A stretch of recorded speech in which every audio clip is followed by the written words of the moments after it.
le thème de l'instant sagesse de ce soir, avez-vous le sentiment d'être bien dans votre vie? C'est un vaste sujet. Bon, il y a 2-3 choses que je voudrais vous dire, mais je me suis rendu compte que je dis: «Ouh là, oui, ça va faire, si je veux le développer ça, on en a pour un moment».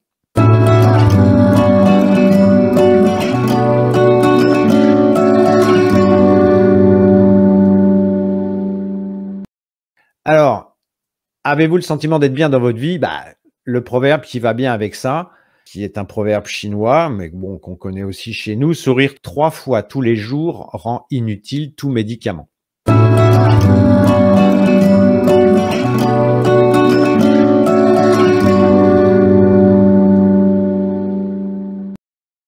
Sourire 3 fois tous les jours rend inutile tout médicament.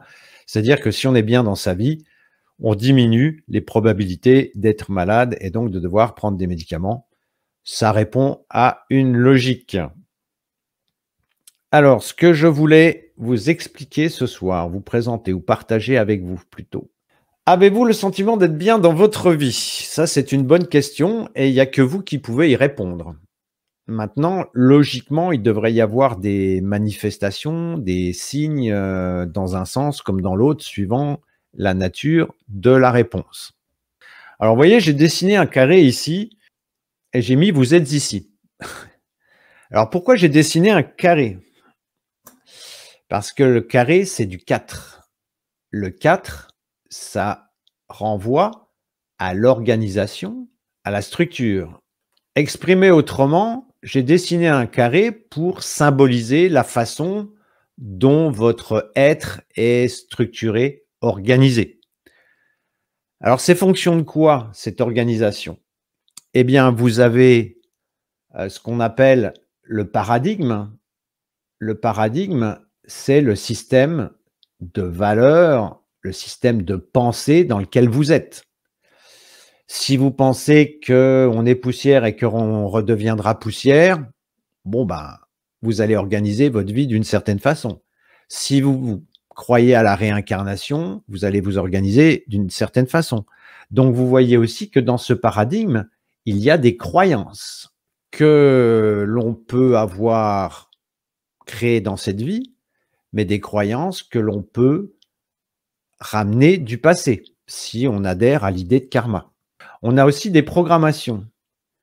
Les programmations, alors ça peut être sur un plan personnel. On peut avoir des programmations que l'on ramène de nos parents, par exemple. Nos parents nous ont habitués à telle chose. Faire ça, c'est bien. Eh bien, vous continuez à faire la même chose. Et puis, vous avez des programmations sociales. J'y pensais parce que j'écoutais une vidéo ce soir et puis en fait, si vous avez déjà entendu parler de la pyramide de Maslow, vous avez un certain nombre de besoins. Quand on est un humain, on a un certain nombre de besoins. Donc, vous avez les besoins primaires qui est de manger, boire, dormir, etc. Et dans les besoins, on a le besoin d'appartenance. Et c'est ça, ça a été un levier pendant la crise du coco. J'ai entendu un gars ce soir, il parlait du rhume 19, c'était excellent. Donc, pendant la crise du coco, vous voyez que ce besoin d'appartenance, ah bah oui, mais si je prends pas la soupe, on va me laisser de côté, ce qui s'est plus ou moins passé. Donc, bon bah je vais faire comme tout le monde. Donc, vous voyez, ce besoin d'appartenance, il peut aussi nous pousser à faire des choses. Alors évidemment, en plus, alors je continue parce que sinon je vais trop digresser. Votre paradigme, il dépend aussi de vos expériences. Alors, quand je dis expérience, c'est-à-dire les événements auxquels vous avez été confrontés. Alors, expérience que vous avez choisie ou expérience que vous n'avez pas forcément choisie. Hein, je ne sais pas, moi, vous êtes obligé de déménager ou vous perdez un partenaire ou je sais pas, enfin, vous voyez, ou un ami. Ça, c'est des expériences. Disons qu'une fois que vous êtes incarné, vous ne les choisissez pas, en quelque sorte. Bon, après, il y a encore beaucoup à dire, mais bon. Croyances, programmation, qu'est-ce que j'oublie? Qu'est-ce que j'oublie? On peut parler aussi d'état d'esprit. Alors, c'est des questions qui sont lourdes de sens, hein. L'état d'esprit, je pourrais même parler de valeurs. C'est-à-dire que est-ce que, je sais pas, dans les valeurs, il peut y avoir l'honnêteté, par exemple. Il peut y avoir l'intégrité. Vous voyez, les gens qui sont corrompus, hein, on en connaît quelques-uns quand même, hein, sur cette terre. Les gens qui sont corrompus, on peut se dire: «Mais comment ils font pour vivre, pour pouvoir se regarder dans la glace?» Enfin, moi, c'est une question que je me pose tous les jours, quoi.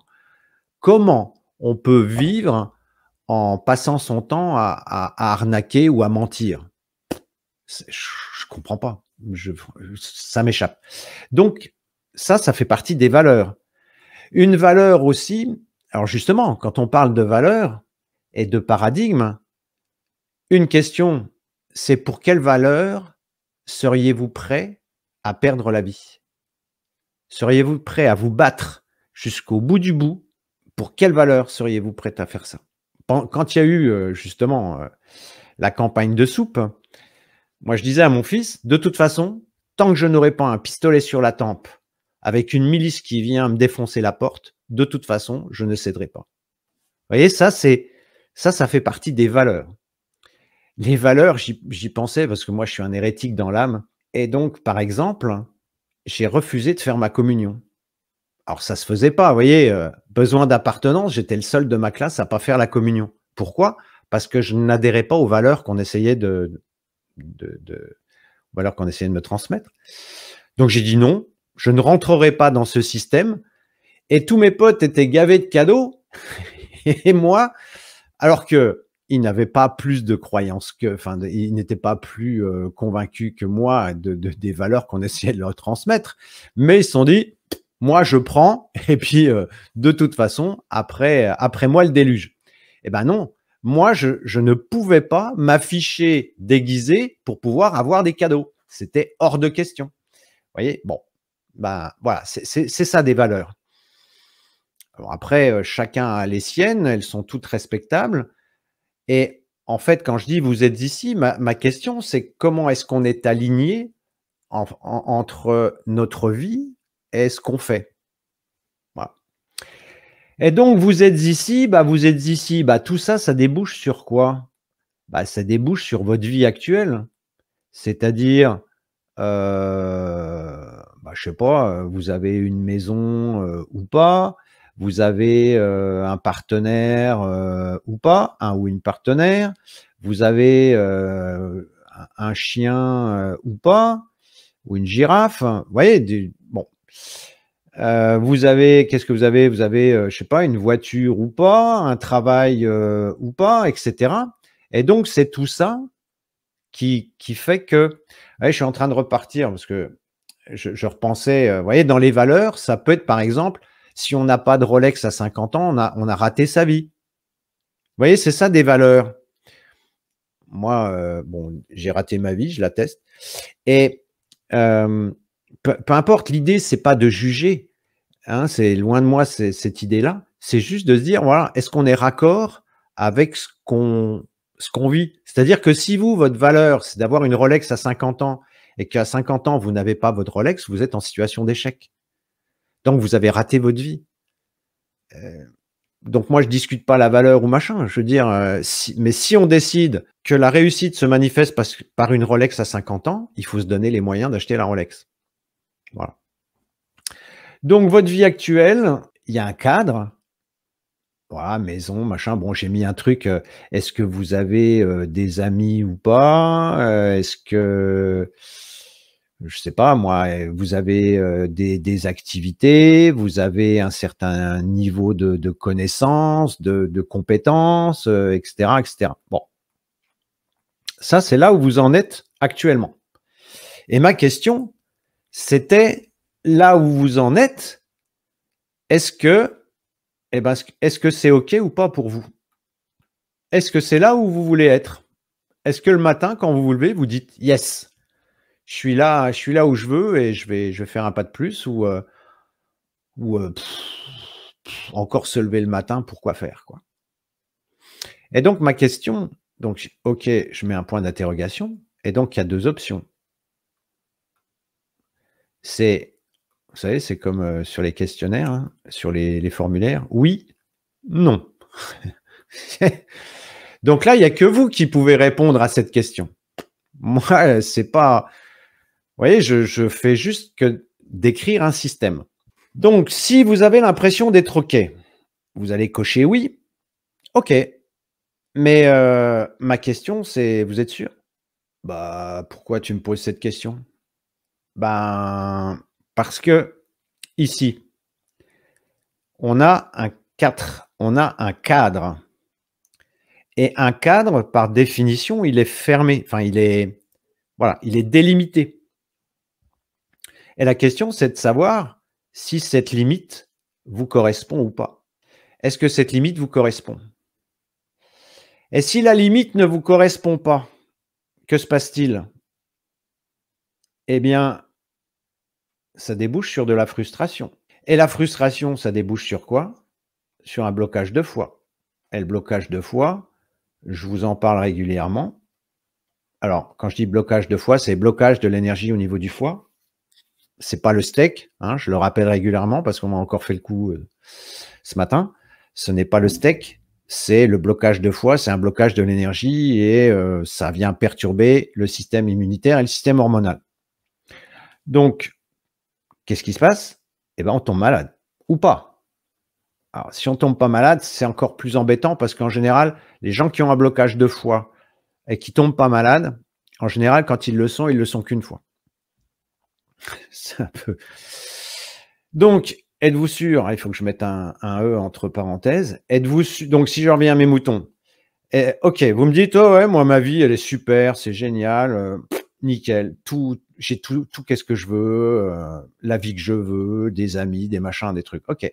Mais OK. Mais maintenant, OK, mais est-ce qu'il y a des maladies? C'est-à-dire que ce qui va vous permettre d'objectiver votre réponse, c'est s'il y a un processus de somatisation. C'est-à-dire que si vous me répondez oui, donc le principe de somatisation, c'est quand l'esprit vient perturber le corps pour indiquer que quelque chose n'est pas satisfaisant. Donc si vous me répondez oui, mais que vous allez voir le médecin régulièrement ou que vous êtes embêté, alors ça peut être une allergie, hein, ça peut être un truc, c'est pas forcément des choses qui vous clouent au lit. Mais ça peut être des trucs qui vous pourrissent la vie, ça peut être, des problèmes dermato, ça peut être, vous savez des trucs de temps en temps qui nous pourrissent la vie et qui nous voilà, qui nous embêtent par définition. Bah, à ce moment-là, ça veut dire qu'il y a un truc qui tourne pas rond là. Ça veut pas forcément dire qu'il faut, divorcer, changer de voiture ou je ne sais quoi. Ça veut peut-être dire qu'il va falloir agrandir ici le cadre. Parce qu'il y a un truc qu'il faut changer et à partir du moment où on va changer quelque chose, ça veut dire qu'on va agrandir le cadre et donc à chaque fois que vous agrandissez le cadre, eh bien, vous vous rapprochez de la flèche. Vous savez, la flèche verte que j'avais notée, qui correspondait au chemin de vie à la différence de la flèche rouge où on s'en écarte et en fait, c'est quoi un processus de connaissance intérieure? Eh bien, c'est un processus où on va agrandir le cadre parce que dans ce paradigme, j'ai mis croyance, programmation, expérience, et cetera.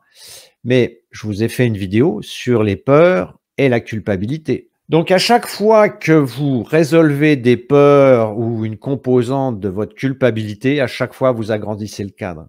Et l'objectif, c'est que justement, ce cadre soit satisfaisant pour vous, de façon à ce qu'il n'y ait pas ce processus de frustration. C'est pour ça que je vous disais, et ça amène plein de questions. Une autre remarque que ça amène, c'est une fois que vous aurez quitté cette terre, disons dans sa forme actuelle, vous savez, la dernière fois, il y avait un proverbe qui dit la fleur fane, mais son parfum reste. Qu'est-ce que vous avez envie de laisser? Qu'est-ce que vous avez envie qu'on dise de vous le jour de votre enterrement? Voyez? C'est quelque chose. Ah ouais, c'était quelqu'un de sympa, et puis toujours prêt à aider ou, ah bah non, c'était un sale con,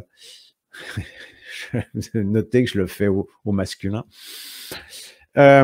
Voyez, qu'est-ce que vous avez envie qu'on dise de vous? Qu'est-ce que vous avez envie de laisser? L'idée, c'est pas de chercher de l'extraordinaire. L'idée, c'est de chercher quelque chose qui vous corresponde. Voyez, c'est ça le truc. et quand je dis qui vous correspondent, de façon à ce qu'il n'y ait pas de regret, qu'il n'y ait pas de frustration. Alors après, la question, vous allez me dire, bah oui, mais bon, ouais, agrandir le cadre. D'accord, ok, moi je veux bien. Mais comment? En général, c'est la question. C'est comment on agrandit le cadre? Ah, eh ben, on agrandit le cadre. Comment? Bah déjà, en général, il faut reconnaître si on est content ou pas. Parce que oui, là, je suis parti sur le truc. Êtes-vous sûr d'être content de votre vie? Ben, il faut déjà voir si vous n'avez aucun processus de somatisation, si votre corps ne se manifeste pas. Après, voilà, déjà, ça, c'est un bon indicateur. Après, si vous répondez non, ma vie ne me plaît pas. Ah, donc bah, l'idée, ça va être d'agrandir le cadre. Bah oui, mais comment? Comment je fais pour agrandir le cadre? Ah, bah ça, c'est les expériences. Et c'est aussi comment je fais pour agrandir le cadre. C'est comment suis-je prêt ou prête à négocier avec mes peurs et à ma culpabilité. Je ne sais plus si je vous avais déjà raconté cette histoire de ce patient. J'ai tellement l'image parce que il était tellement waouh, le pauvre garçon. Enfin, un pauvre garçon, quand je lui ai annoncé, je lui dis, mais vous, pour pouvoir agrandir le cadre, là, il faudrait que vous fassiez un trek tout seul dans le désert. Et là, il s'est mis à s'enfoncer dans son siège, à transpirer à grosses gouttes, puis il me dit, ça, je pourrais jamais. Voyez? Bah oui, mais il y a le comment, si vous voulez, les expériences et ce à quoi vous êtes confronté dans la vie, c'est ce qui va vous guider pour vous donner une direction. La dernière fois, je vous parlais de signes. Bien, la vie nous donne des signes pour savoir dans quelle direction aller. Est-ce qu'on les écoute ou pas? Est-ce qu'on les décode ou pas? Et c'est ça que je me proposais de faire la dernière fois. J'ai pas eu. Voilà, oui, je vous proposais de répondre gratuitement, parce que si vous allez voir un psy ou un thérapeute, il faudra payer. Moi, je vous proposais de faire ça gratuitement et j'ai pas eu de retour. Donc, bon. Mais voilà, je relance le truc. Si vous avez envie, justement, qu'on essaye de décoder ce type d'événement, parce que c'est ça qui vous donne la direction. Après, on peut avoir la direction, on peut savoir comment, mais est-ce que j'en ai véritablement envie? Ah! Donc là, se pose la question de la motivation. Quel niveau de motivation j'ai à changer? Comme je suis en âge d'être en retraite, souvent les gens me disent: «Alors, c'est quand la retraite?» Je dis: «J'en sais rien, c'est un concept qui est assez flou chez moi. Je m'en fous, quoi, mais je m'en fous complètement. Parce que voilà, parce que j'ai la chance de faire un truc qui me plaît mais vous voyez, il y a des gens: «Ah oui, mais quand je serai en retraite». Oui, puis après, quand ils sont en retraite, qu'est-ce qu'ils font? Bah, rien, parce qu'en fait, le cadre a changé, il y a des contraintes qu'ils n'ont plus. Et en fait, ces personnes pensent qu'à partir du moment où elles n'ont plus de contraintes, la vie va être belle, mais non, parce que ces personnes s'ennuient. Donc, ma question, c'est quel est votre niveau de motivation par rapport au fait de changer et d'agrandir le cadre? Alors après, tous les coups sont permis, hein. Si vous me dites que c'est l'argent, je peux vous entendre, hein. Ça, c'est pas un problème. Enfin, moi, je suis pas là pour juger. À partir du moment où vous avez la motivation pour avancer et que ça va vous permettre d'agrandir le cadre, bon, je sais pas, vous pouvez me dire, c'est parce que je suis passionné. Bon, pourquoi pas? Ça peut être, parce que je veux gagner en liberté. OK. En qualité de vie. Pourquoi pas? Vous voyez, il peut y avoir, chacun peut avoir une bonne raison. Là où ce qui est plus embêtant, c'est quand il y a pas cette motivation. Je commence à comprendre que cette motivation, elle est absente quand on a l'impression d'être face à quelque chose de trop grand. De plus grand que soi et de dire: «Ah mais ça, j'y arriverai jamais». Et en fait, si vous apercevez dans la vie, les gens aiment faire ce qu'ils savent faire. Mais là, si vous décidez de sortir du cadre, eh bien, ça veut dire aller dans une zone d'inconnu. Aller dans une zone, ce qu'on appelle sortir de sa zone de confort, c'est-à-dire aller dans des espaces où vous pouvez être confronté à votre incompétence. Et là, on va reboucler sur quelque chose qui mériterait aussi une longue discussion, c'est la notion de foi. C'est-à-dire que si vous allez dans l'inconnu, ici, bah, vous avez plusieurs options. Soit vous avez papa, maman, et vous restez en mode enfant. Vous avez papa, maman qui va vous protéger, qui vont vous rassurer. Mais si vous n'avez pas papa, maman, ah, ben peut-être que là, ici, on commence à rentrer sur la notion de foi. Et la notion de foi, elle renvoie à une notion de spiritualité. Et à ce moment-là, vous voyez que vous n'êtes plus seul.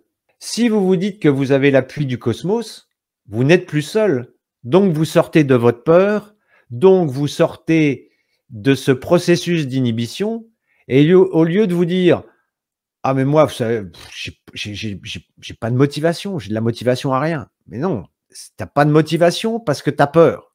Maintenant, débranche la peur et tu verras que tu seras motivé pour aller dans l'inconnu. Eh bien, qu'est-ce qui va faire qu'on peut se débrancher de cette peur? Eh ben, c'est de mettre en place une spiritualité.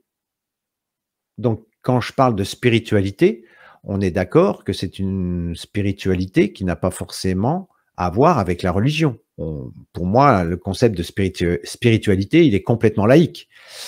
Et pour moi, c'est vraiment ce que montre Philippe Guillemant, c'est-à-dire comment ça fonctionne. Alors, il y a des gens qui ont écrit des choses sur la spiritualité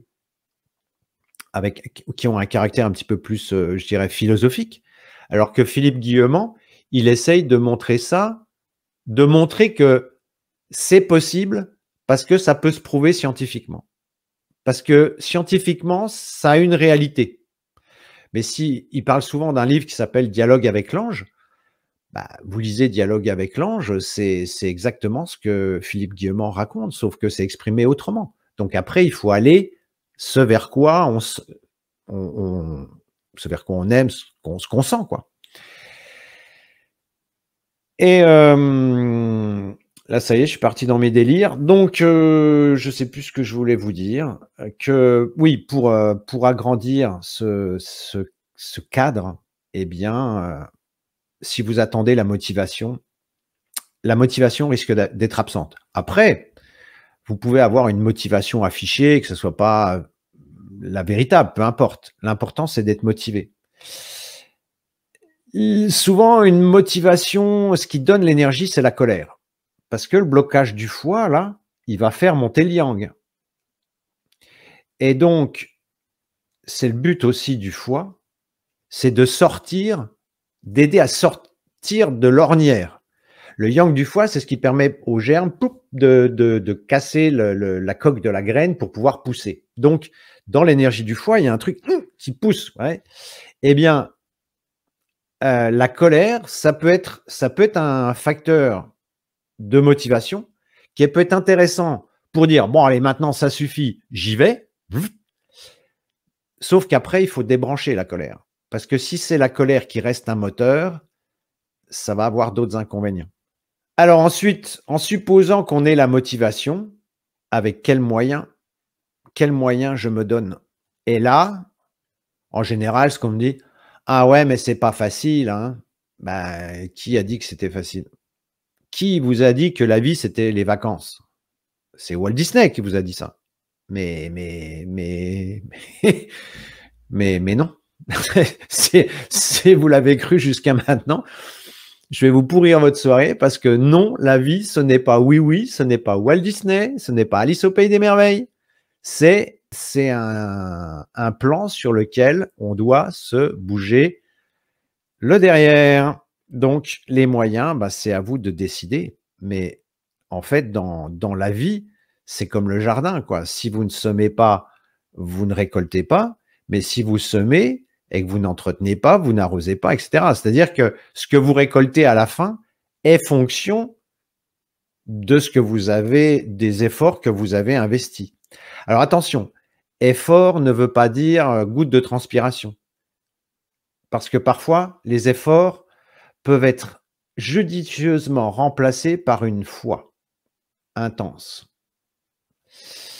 Si on était entre nous, je vous raconterais des choses, mais à certains moments, c'est même d'ailleurs, c'est même, je dirais pas déprimant, mais parfois, un acte posé avec beaucoup de foi peut être beaucoup plus efficient que des actes posés avec beaucoup de transpiration.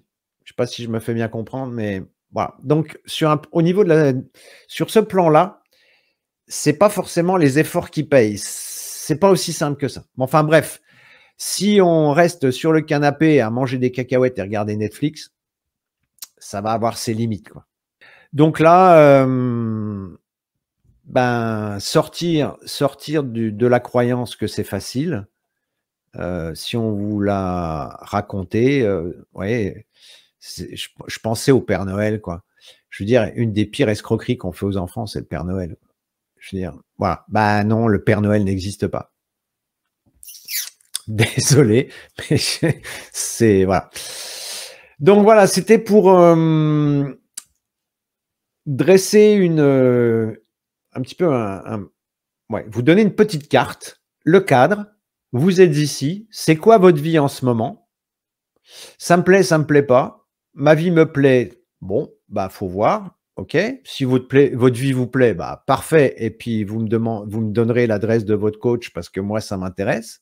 Enfin, si vous avez un niveau de zénitude, je veux bien prendre des cours de zénitude. Et puis, si votre vie ne vous plaît pas, bah ouais, mais comment? Comment je vais faire? Où je vais trouver l'envie? Où je vais trouver la motivation? Quels moyens je vais trouver? Quels moyens je vais me donner? Et bien tout ça, si vous avez un minimum de foi et si vous savez décoder votre quotidien, bien en fait, et si vous arrivez à vous prendre du recul par rapport à vos peurs et votre culpabilité, eh bien vous verrez que le cosmos, alors moi j'appelle ça le cosmos, après d'autres vont vous dire mais moi c'est mes anges, peu importe la forme que vous donnez, eh bien vous verrez que l'univers vous donne des signes. Alors c'est pas toujours simple, hein. Il n'y a rien de simple dans tout ce que je vous explique. Et même quand bien même il y aurait un processus de somatisation, je veux dire, on peut savoir pourquoi on est malade, on peut savoir quel est le problème à l'origine, mais par contre, ça peut prendre très longtemps avant de dissoudre le mécanisme, parce qu'il y a plein de choses, il y a les croyances, il y a le karma, on ne sait pas exactement d'où on vient. Et Philippe Guillemant, dans ses dernières vidéos, conférences, explique la notion d'intrication quantique, c'est-à-dire qu'on est même relié avec des ancêtres. Donc, en fait, tant qu'on n'a pas coupé ce lien avec les ancêtres, bah, ils peuvent continuer à nous pourrir la vie. Enfin, quand je dis les ancêtres, mais ça peut être aussi d'autres gens avec qui on a été reliés. Ouais, ça fait du monde, hein. Ça fait du monde. Donc, là, l'idée, c'était de vous donner un petit peu le schéma, parce qu'on pourrait zoomer sur la notion de foi, la notion de blocage du foie qui amène à tomber malade, sur la notion de motivation, sur la notion de spiritualité, bon, il y a plein de choses qu'on pourrait développer. Mais là, je voulais vous donner un petit peu comme ça des questions dont vous voyez que là, je vous apporte aucune réponse. Je partage juste mon questionnement. Donc, avez-vous le sentiment d'être bien dans votre vie? Bah, voyez quelle case vous cochez et quelle réponse vous donnez. Voilà, c'est ce que j'avais envie de partager avec vous ce soir. Pour partir sur une note positive, vous allez le trouver sur YouTube en français. Il y a un film qui s'appelle, alors c'est tiré du bouquin, ça s'appelle Le Guerrier Pacifique, puisque le but, alors guerrier pacifique, bien sûr, c'est antinomique, pacifique, parce que le but, c'est pas de se battre contre soi, l'idée, c'est d'avoir la niaque du guerrier sans avoir le côté je me bats, quoi. Et c'est inspiré du livre de Dan Millman, je crois. Ouais, j'ai ça dans ma bibliothèque, mais alors, je sais pas s'il y a 2 N ou pas, vous trouverez ça sur le net, quoi. Ouais, c'est un film très positif qui décrit l'expérience d'une personne qui traverse un événement difficile. Et c'est une bonne dose d'optimisme, et puis ça montre aussi qu'il y a rien de facile, mais que si on se bouge le derrière, eh bien, ça peut être porteur, quoi. Voilà!